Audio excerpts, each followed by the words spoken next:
Bonjour et bienvenue, ici le Steve, bienvenue sur la chaîne de la luxure. Aujourd'hui est à marquer d'une pierre, de ce que vous voulez, une statue même on va faire je pense, puisque préparez-vous, asseyez-vous bien, je vais dire du bien de Twitch. Et oui, je sais que j'aime bien critiquer Twitch parce qu'ils font plein de choses que je trouve pas très bien, mais aujourd'hui je vais en dire du bien parce qu'ils ont ouvert un nouveau service. Bon, c'est pas nouveau, j'avais fait déjà un bêta test il y a pas mal de temps, mais eh bien, c'est pas mal, je trouve que ça va dans le bon sens. Alors, de quoi vais-je parler ici? On va parler de droits d'auteur et de problèmes de droits d'auteur de diffusion. Souvenez-vous, hein, cette affaire de Suzilu. Et oui, j'avais fait plein de vidéos sur Suzilu, cette merveilleuse... Alors là, elle était sur YouTube, mais le principe reste le même. C'est des gens, en fait, qui regardent des choses ou qui écoutent de la musique ou qui regardent des films en streamant ou en s'enregistrant en vidéo et après qui diffusent ça. Et donc, en fait, indirectement, eh bien, ils diffusent du contenu sur lequel ils n'ont pas le droit. Et Suzilu avait été notamment très célèbre parce qu'elle diffusait des animés, notamment du Naruto, et des fois des épisodes quasiment entiers de Naruto, où elle est juste là à regarder, elle commente, de temps en temps, elle fait une petite pause, elle commente, mais en gros, elle diffuse du contenu sur lequel elle n'a aucun droit, mais elle se fait quand même des revenus dessus, ce qui est complètement illégal. D'ailleurs, bon, j'avais suivi un petit peu toute son histoire, on n'entend plus parler d'ailleurs de Suzilu récemment. J'étais fait virer de Patreon, elle a eu pas mal de petits problèmes sur YouTube, elle avait monté son propre site, bref, et un des gros problèmes qui avait été soulevé récemment, c'est que, eh bien, sur Twitch, il y a plein de monde qui fait la même chose. Ils se streament en direct en train de regarder des séries télé, des films, d'écouter de la musique. Et donc, eh bien, les viewers peuvent regarder ça au travers du stream de manière gratuite, mais c'est illégal, c'est interdit, puisque les ayants droit ne touchent absolument rien du tout et n'ont surtout pas donné leur accord. On sait que Twitch a un gros problème dessus. Récemment, eh bien, j'avais aussi fait une vidéo dessus. Je fais des vidéos sur tout. De toute façon, voilà, sur n'importe quoi, tout ce qui vient. Je plaisante évidemment.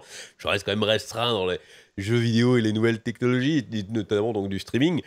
Ça m'intéresse et on sait qu'ils avaient commencé eh bien, à dire attention aux streamers là, pour la musique notamment, faites très attention parce que maintenant les maisons d'édition ont commencé à râler, un petit peu à crier un petit peu en disant que Twitch, bon maintenant ça suffit, et donc il y avait eu quand même pas mal de gens qui avaient eu de très mauvaises surprises de voir leurs vidéos vidées. Le Twitch leur avait demandé carrément de s'occuper de modérer eux-mêmes leurs vidéos, ce qui était hallucinant. Les gens qui avaient des milliers, des dizaines de milliers de vidéos enregistrées dans leur bibliothèque, il fallait qu'ils les regardent une par une pour savoir s'il y avait de la musique libre de droit dedans et les virer. Enfin bref, en plus, on peut pas faire du mass delete sur Twitch, c'est-à-dire qu'on peut virer 2-3 vidéos à la fois, mais en virer toutes les vidéos, c'est pas possible, ça n'est pas une option. Donc voilà, c'était un gros problème. Et il y avait notamment aussi un gros problème de séries. Eh bien, au Twitch, finalement, je trouve va dans le bon sens, puisqu'ils viennent de lancer ce qu'ils appellent les watch parties.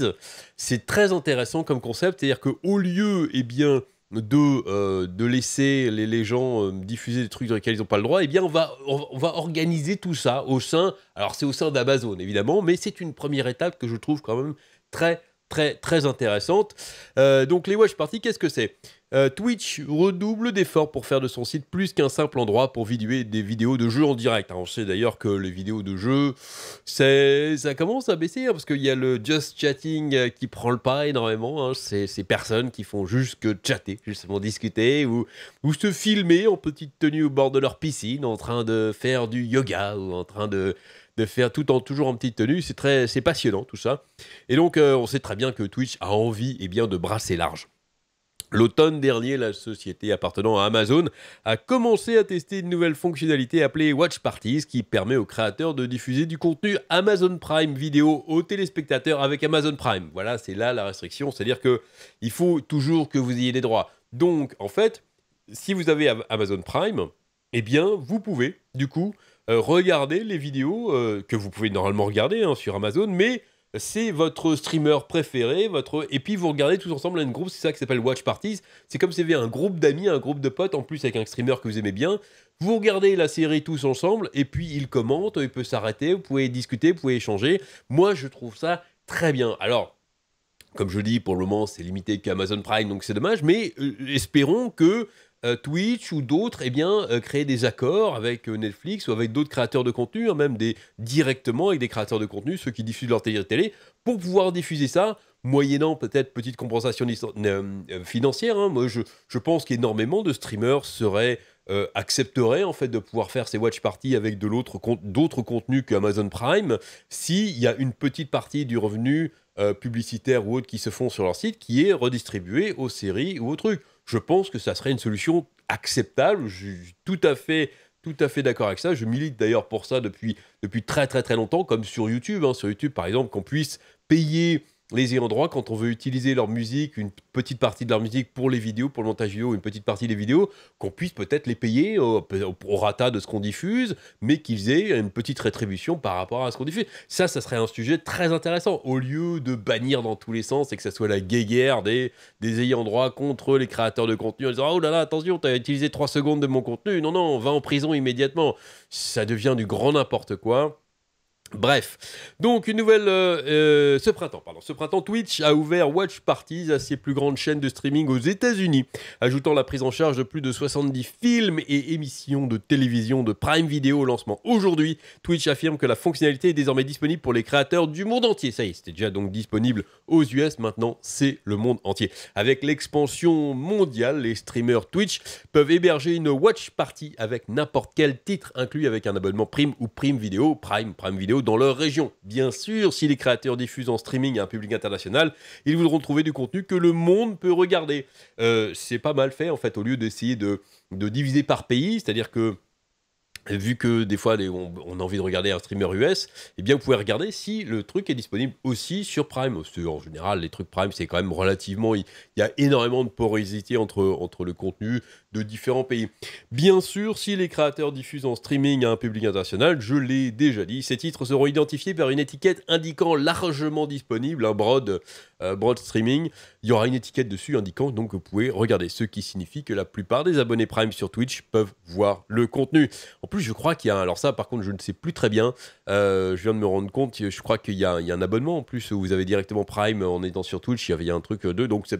Pourquoi pas, hein, pour les abonnés de Twitch aussi, ceux qui ont les abonnements premium et qui payent de l'argent, ça peut être très intéressant. Au fur et à mesure que le contenu est diffusé aux téléspectateurs, la propre webcam du streamer apparaîtra dans le lecteur vidéo au-dessus du chat afin que la communauté puisse voir comment ils réagissent.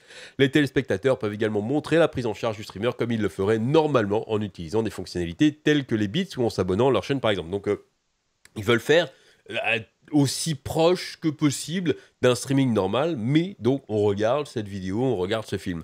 Pour utiliser cette fonctionnalité, les streamers devront d'abord ajouter l'action rapide Watch Party à Stream Manager, Stream Manager je pense le truc, ouais, puis connecter Watch Parties avec leur propre compte Prime ou Prime Video.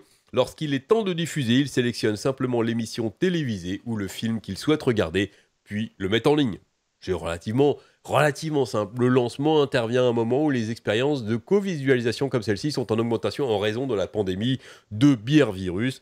Les personnes qui restent à la maison en quarantaine et en lock-out se sont tournées vers la co-observation pour rester en contact avec leur famille et leurs amis. On sait que il y a pas mal d'outils qui marchent plutôt bien, par exemple pour regarder des films sur Netflix en synchronisé. C'est plutôt ça. Alors Netflix, je crois, ne propose pas ça de base, c'est très dommage, ce serait un outil très intéressant pour les gens, notamment pour les comptes familiaux, les comptes à plusieurs personnes. Ça devrait être plutôt sympa, il faudrait que Netflix se penche là-dessus. Mais effectivement, ces outils sont très bien et donc là, du coup, pour le streaming, du coup, vous pouvez même faire ça juste entre potes ou entre amis, vu que c'est disponible vous n'êtes même pas obligé de faire du streaming, vous avez un compte sur Stream, vous faites un stream privé et puis vous regardez ça en famille avec votre Amazon Prime. Je trouve que là, c'est une très très bonne avancée technologique. L'extension d'un navigateur Netflix Party est devenue virale, c'est ce dont je parlais, au premier jour de la pandémie aux États-Unis et depuis là, les principaux services de streaming, dont Prime Video et Hulu, ont également déployé leurs propres fonctionnalités de co-observation. Twitch a également trouvé de l'attraction au milieu de la pandémie en tant que foyer de contenu en plus du non-jeu, en fait, au-delà du jeu vidéo. Les musiciens, par exemple, se sont tournés vers Twitch pour diffuser en continu aux fans. D'autres domaines de son site, comme Just Chatting, ont également explosé. Bon, c'était déjà l'explosion avant, mais c'est vrai que ça a fait que amplifier le phénomène du Just Chatting. Twitch dit qu'il travaille maintenant pour rendre les watch parties disponibles sur les appareils mobiles, une fonctionnalité qu'il prévoit de lancer dans les prochains mois. Et c'est très très bien. Donc pour le moment, c'est disponible que sur votre ordi ou votre télé certainement. Mais c'est pas encore disponible sur téléphone, mais ils y travaillent, ça sera disponible sur téléphone très bientôt. Donc voilà, je suis à 200% pour ce type de technologie. J'espère que enfin YouTube, Twitch et autres streaming vont eh bien s'asseoir autour de la table avec les créateurs de contenu, avec les grosses maisons d'édition pour essayer de faire des accords commerciaux avec eux pour que les créateurs ou les diffuseurs puissent diffuser en moyennant rétribution juste envers les ayants droit tout simplement, parce qu'il faut évidemment rétribuer les gens, mais que ça soit fait de manière simple, quoi, qu'on ne soit pas toujours dans l'attaque. Alors c'est vrai que diffuser des animés, des films entiers, des trucs entiers, c'était un petit peu abusé quand même, parce qu'il n'y a pas vraiment de création de contenu en tant que tel.